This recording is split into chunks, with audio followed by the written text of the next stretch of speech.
No problem అన్న. వేణు ఉన్నాడు అన్న, మాట్లాడు. సార్ నమస్తే సార్, బాగున్నారా? బాగున్నా సార్, కొంచెం పర్లేదు సార్. హాస్పిటల్లోనే ఉన్నా సార్, ఇప్పుడు కొంచెం కోలుకున్నా. తొందరపాటు నిర్ణయం కాదు సార్, ఇది 3 సంవత్సరాల నుంచి జాబ్ క్యాలెండర్ కోసం ఎంతో పోరాడుతున్నాం. ఈ రోజు వరకు కూడా ఒక జాబ్ క్యాలెండర్ లేదు, ఏది లేదు. మా లాంటి నిరుద్యోగుల పరిస్థితి ఏంటి సార్? ఇది నా ఒక్కడి కోసం కాదు సార్, టోటల్ తెలంగాణ రాష్ట్ర వ్యాప్తం కోసం చేసింది సార్. తెలంగాణ అంటేనే నీళ్లు, నిధులు, నియామకాల విషయాల్లో ఇంత అన్యాయం జరుగుతుంటే ఎవరు ప్రశ్నించేటోళ్ళు లేరు సార్. కాంగ్రెస్ అంతా ఒక ముఠా అయిపోయింది.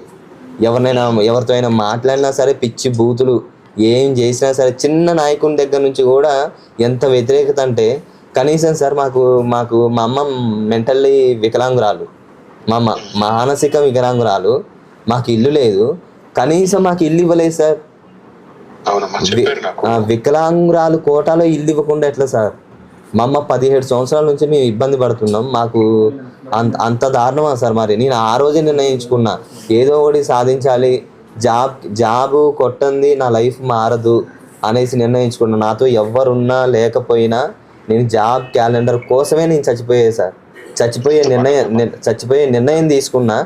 ఒకవేళ నేను బ్రతికుంటే దానికోసమే పోరాడదాం అనేసి డిసైడ్ అయ్యా.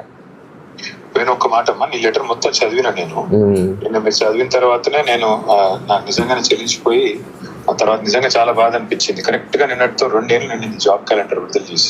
అవును సార్, అవును. అందుకే నిన్న ప్రెస్ మీట్ పెట్టి కాటుగా మా వేణు రాసింది సూసైడ్ నోట్ కాదు, ప్రభుత్వం మీద ఛార్జ్ షీటు అని చెప్పి గట్టిగా మాట్లాడినా. నా రిక్వెస్ట్ వల్ల ఒక్కటే, బతికుండి పోరాడాలి కానీ చచ్చిపోయి సాధించేది ఏం లేదు. నేను అదే అనుకున్నా సార్, కానీ ఈ కాంగ్రెస్ వాళ్ళు బ్రతకనియట్లేదు కదా సార్. ఏం కాదు, అందరూ ఉన్నాం కదా, నీకు అండగా ఉంటాం. అంటే ఈ రోజు అంటే మీరు మాట్లాడారు సార్, ఇన్ని రోజులు నాకు ఎటువంటి ధైర్యం లేదు, ఎటువంటి అవకాశం లేదు, ఎవరితో మాట్లాడదామన్న భయం. అసలుకి కాంగ్రెస్ వాళ్ళు పై స్థాయిలో ఉన్న వాళ్ళు ఏమో లేదు కానీ సార్, కింది స్థాయిలో ఉన్న నాయకులు వాళ్ళు రెచ్చిపోయే విధానం అసలుకి ఎంత దారుణంగా ఉంటుందంటే, అసలుకి వాళ్ళే కలెక్టర్లు అన్నట్లు ఫీల్ అయిపోతున్నారు. అంటే పరిపాలన వికేంద్రీకరణ అనేది సరిగా లేదు సార్ అసలుకి ఈ వ్యవస్థలో. అసలు వ్యవస్థే సరిగా లేదు సార్.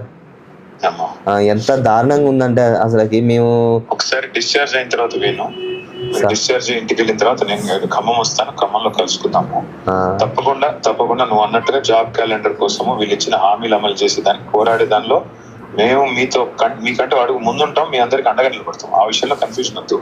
రెండవది, నేను నీకు మాట ఇస్తున్నా, నువ్వు నీ నోటు, నీ సూసైడ్ నోట్ ఏదైతే ఉందో దాన్ని ఖచ్చితంగా అది మళ్ళీ అందరికి, తెలంగాణ యూత్ అందరికి లాభం జరిగేదాకా నీ తరపున మొత్తం పార్టీ, బీఆర్ఎస్ పార్టీ కొట్లాడుతుంది, నీతో పాటు ఉంటది.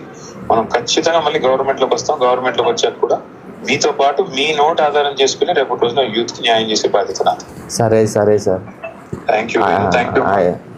రాకేష్ అన్న మీతో టచ్ లో ఉంటారు. సరే సార్, చెప్పమ్మా, తప్పకుండా అండగా ఉంటారు. అయితే సార్, నేను ఏంటంటే సార్, ఇది అంటే మరీ ఇంత డెసిషన్ తీసుకోవాలనేసి అనుకోలేదు సార్. నేను ఎదుర్కొంటున్న ఇబ్బందులు ఏంటంటే, మా అమ్మకి బైపోలార్, ఆమెకి నెలకి 8,000 అవుతున్నాయి. మాకు వచ్చే ఇన్కమ్ కూడా ఏం లేదు. సరే, తప్పకుండా సాయం చేస్తాను. రాకేష్ అన్నకి చెప్తాను, నేను టచ్ లో ఉండండి. నేను తప్పకుండా కలిసి వచ్చి మీకు సాయం చేస్తాను. సరే సార్, మీరు ఒకసారి అయితే కంపల్సరీ కలవాలి సార్ నన్ను. నేను వస్తాను, ఖమ్మంకి వస్తామా, రాగానే కలుస్తాను. ఓకే సరే sir, okay sir. Thank you sir, thank you so much sir. Thank you.